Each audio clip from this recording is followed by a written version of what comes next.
Greetings, welcome to Caribbean Vanguard. Welcome to Caribbean Vanguard.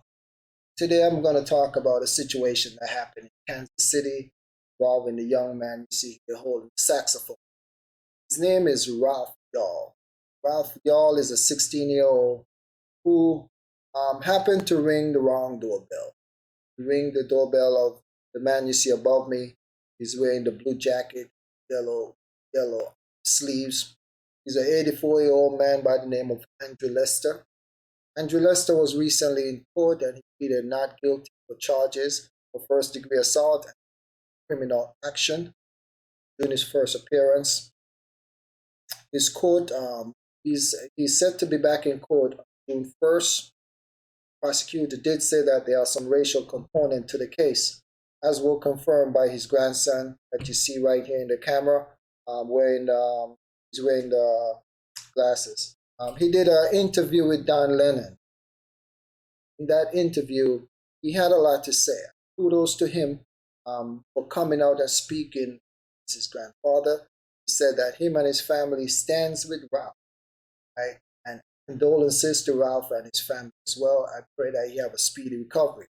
When Don Lennon asked the young man, why did you choose to come out and speak against your grandfather? He said that he's tired of seeing situations like this where black men, black boys are killed and people get away with it.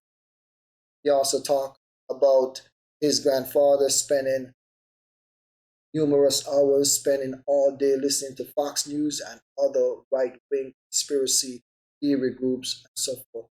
He also talked about when Don Lennon asked him about some examples of racist things his grandfather did, because he asked him specifically, do you think your grandfather is racist? And he said, yes, my grandfather do have some racist tendency. He had issues with the recent election, involving Trump. We'd also talk about black women and abortion and stuff like that, which I think is pretty strange because someone sent me some images earlier of many of these European Americans, not all, but many of them, when they get into their safe space, they feel like they can speak and say whatever they want.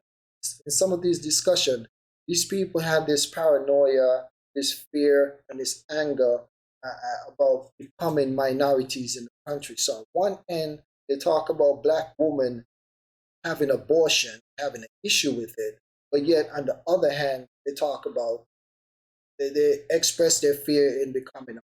So to me, this whole thing about black women is simply just something to be upset about, something to argue about. They really don't care about these kids.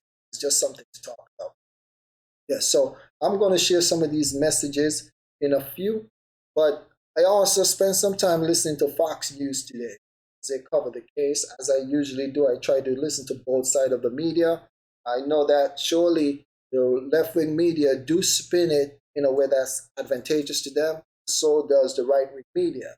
I thought it was fascinating how this man I was listening to earlier, he described the case. He tried to show sympathy for this 84-year-old man who, to me, need to spend the rest of his life in bars. And they need to set an example, and so that people can think twice about this situation.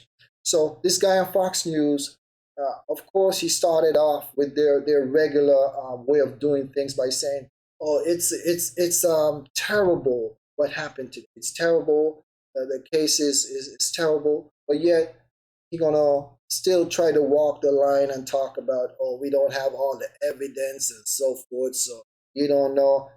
He was inside watching TV, and then this 6-foot boy was outside, rang the bell, and was pulling on the door and so forth, which he don't know, but he chose to slide that into his information to play into what his audience feel, what his audience will like already. So I already know the game about Fox. I've been paying attention to them for a very long time.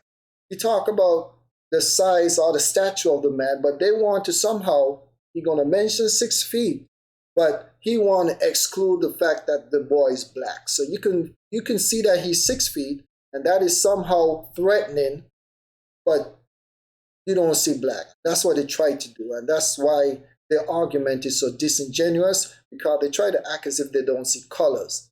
They don't see colors. but I've seen them handle cases when the tables are turned, and they are never so cautious in what they say. You don't hear them talk about, oh, we need to get all of the information, all of the details and stuff like that. Usually just get mad and start talking about whatever they talk about.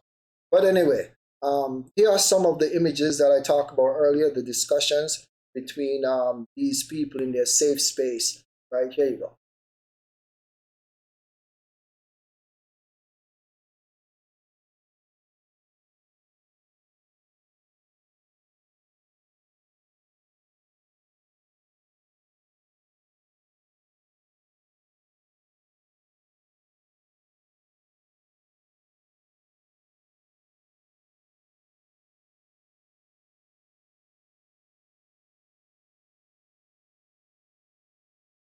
Okay, so there you go. That was a discussion that they had. It seems like this lady named Lauren, she started off the discussion. And what she did was she took an image of Ralph Yarl GoFundMe account, and then she took another image and put it side by side with a Caucasian girl GoFundMe account. She wanted her audience to see that Ralph Yarl raised more money than this white girl because she knew it would incite, get them riled up and angry, which it did. You know, they had, you hear them saying, oh, these black people, they don't like us.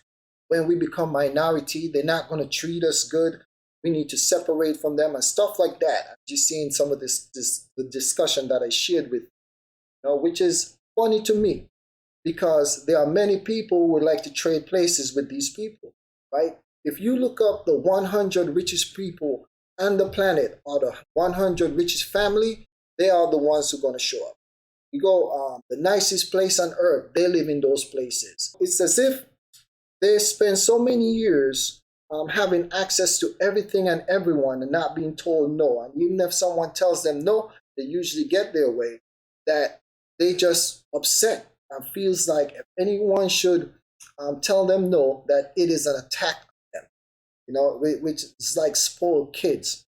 You know, so that's what I have with this whole Ralph Yarl situation.